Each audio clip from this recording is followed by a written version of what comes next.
Dear colleague, welcome. We continue with the approach to the next event in Venice that I remind you will be held in Venice Mestre, the 11 and 12 April 2025.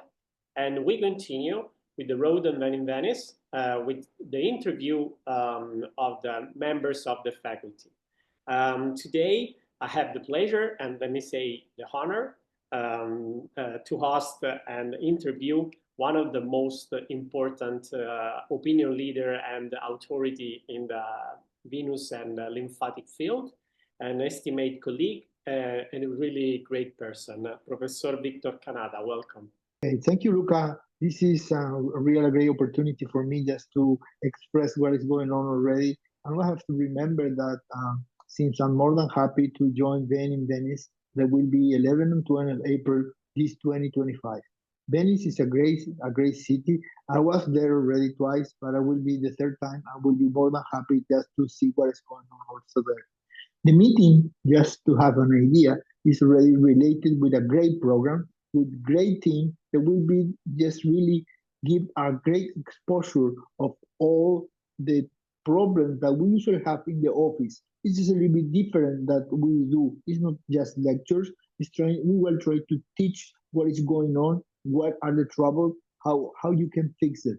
And we have a great authority trying to show how we can solve that. We have great lectures, we have great team. Laser will be amazing. We will talk about the new techniques, the new fibers that already change everything, and also the new source of laser that we have, 1940, 1470. What are the difference? How we can improve the way where we treat the patient, and what is the difference from so many years ago and whatever we are doing right now today. Thanks, Luca. Brain in Venice will be really a great meeting, and we would like to have all the people all over the world trying to be here with us in this 11 and 12 April 2025 here in Venice. Thank you so much. And yeah, first of all, I would like to personally thank you for giving me your time for this interview, and also for agreeing to be part of the next event in Venice. Normally, I start the interview by reading a short professional biography, but in your case, I will not do that because it would take a few days to read all your awards, titles, results, and publication. But also because most of the colleagues perfectly know you, so I will go and start with the interview.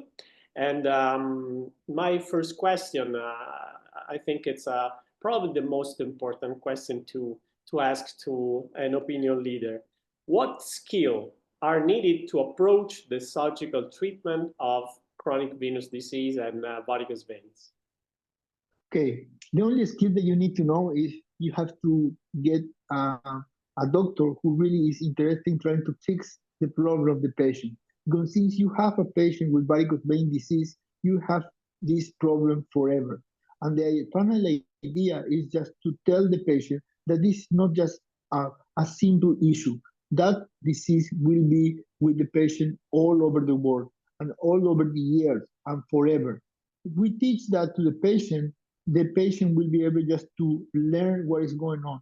And the physician is the one who has to know that stuff to start to treat it. And the skill has to be has to have enough interest to learn, to see what is going on already, and to fix the patient and trying to give to the patient a healthy body after this big trouble that the patient has with varicose vein disease.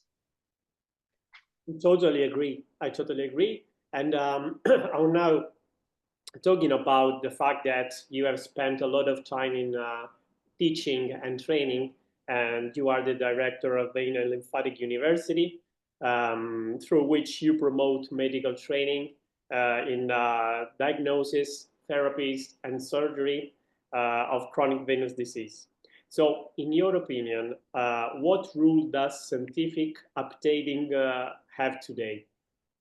Okay, just to give you an idea, we used 4 years back a wire long of 50 or 60 centimeters that we put inside of the vein of the patient, and we strip and we give a lot of arm to the patients. The patient has to be in lying in bed for like a month with the leg already elevated, with bandage, with painkillers, with antibiotics. Right now, it's very easy. The patient, the people who know how to treat it, he can do a laser treatment, and the patient woke up in your office without big trouble. Can you imagine that this happening? There is no surgical needed, just only the skill that you require to do an ablation. Put a needle inside, a tiny vessel inside, then you put the needle, just go with the laser, check where is the point of refluxing area, and you burn over there, and you fix. The patient walk out easy, no problem, no pain, no medication, and it's like something amazing. And those stuff we have to teach them and to tell the people that they're thinking about that the only way they can fix the varicose vein disease is with surgery. The laser technique is something that is already changing the world, and it's just been amazing in this evolving situation that we have in vein disease. And this is something that we have to agree with our colleagues and trying to teach them what is the way that we do the treatment, how do we do, and how easy we perform them, and it changed the life of so many patients all over the world. I agree. So no excuse for not to learn. And almost 20 years ago, we started with the thermoablation technique. So 20 years have passed, and still today, according to the guidelines, thermoablative techniques still represent the first choice of treatment. So, in your opinion, what is the reason of that? And do you think there is also a future of this technique? What do you think? The future of the technique is amazing since we are evolving from, you remember, the 18 laser from 1940. We changed and we win like a 900 nanometers in the laser that is already built from so many years ago and the one that we have now. Also in fibers, we start with just the biofiber. Now we have single ring fiber, double ring fiber, infinite fiber, total cadmic fibers.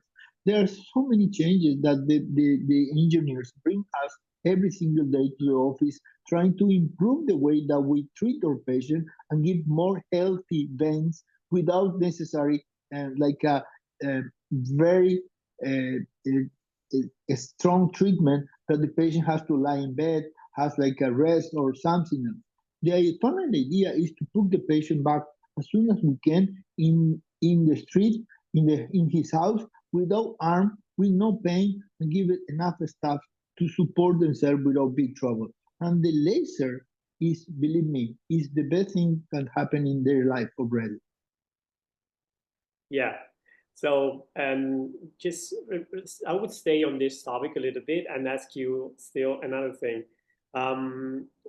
We have learned by doing this type of treatment that sometimes some complication can occur, often less than we were able to see in the past. But one of these problems is the heat thrombosis. So my question is, how is important the follow-up of our patient, and do you think that for a phlebotomist, it is mandatory and essential to understand how to perform a good ultrasound test? Okay, the final idea is coming together. Laser, surgery, and sonogram right now has to be together no matter what. The patient and the phlebotomist has to learn his skill from the sonogram machine, has to learn what is the best sonogram machine, how to see the patient and scan them by himself. I learned that 15 years ago when, I think myself when I will start doing surgery that I will do cuts like this and everybody is just clapping like this. And right now, in my office, I do 15 sonograms a day. I do 2 or 3 punctures in the leg of the patient. And with this, I fix everything. Nobody's clapping me anymore because I do like a scar like this. Everything is changing. And the evolving world right now bring us to the technology and everything is new, meaning that patients and the people are looking for something new. And the new for the physician has to be learn this skill in sonogram. The sonogram is very easy to teach. The machines are amazing, and it can show you all that you require. And you remember, Dr. Kapnick developed a full rule regarding about how the heat, how is happening the heat, and when is happening the heat. And you can be avoid that stuff just very easy. Why? Because you put just the fiber 2 centimeters away from the saphenofemoral junction, and you get away of all the trouble.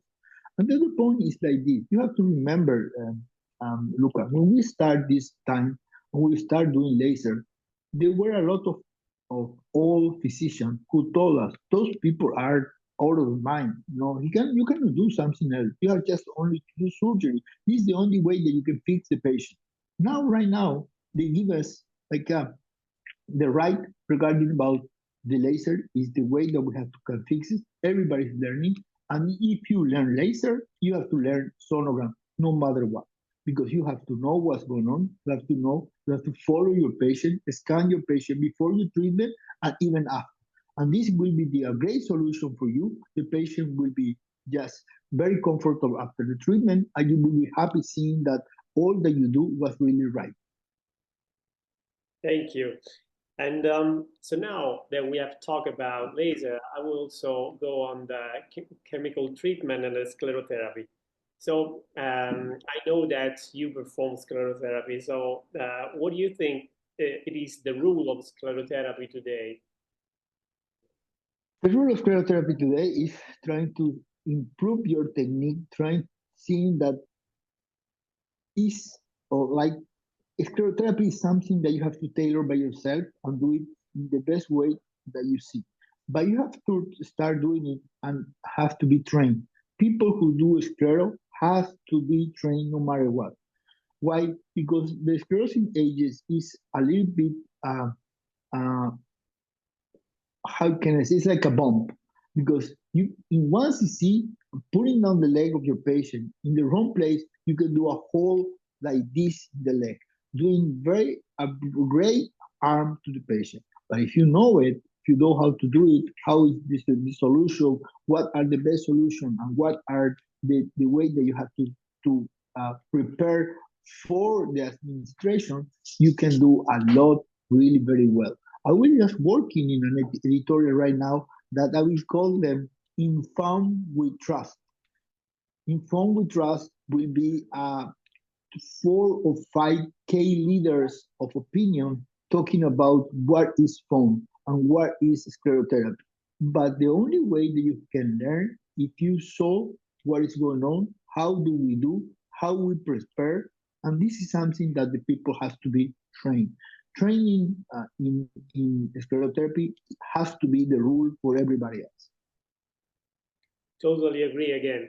And so my last question, probably the most important to hear from a young colleague, and it is, do you have any recommendation to a young colleague that starts now moving in phlebology and doing his treatment? Phlebology never ends. The veins out of your office will be always outside. I have patients that I've been seeing for more than 30 years. I operate on the mother. I did laser on the daughter of that, and I just now treating the niece, meaning I treat already 3 generations, meaning that varicose vein disease is a disease who never ends. And the phlebologist who is smart and has a big involvement in the treatment of vein disease will have a very long time and will have a very great office, will have the opportunity to fix the patient without big trouble.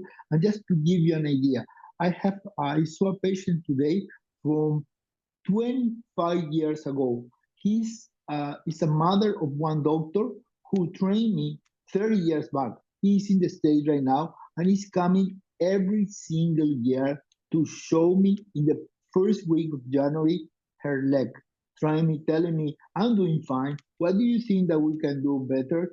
and every year we do something new for her. She is doing fine, she is doing happy, and every single year she keep coming. The final idea is just varicose vein disease is a disease who never ends, and if you are doing right and you treat the patient well, you will have a very nice office with a very good living and with so many patients who will deplete your time for investigation, training, for trying to solve the problems that you have, and also a very good life. Thank you so much. Thank you so much. I think that this is a great advice to give to all the colleagues, especially the young one that starts now. A phlebologist is for life. So thank you again. We will see each other in person in Venice. It would be an honor and a pleasure.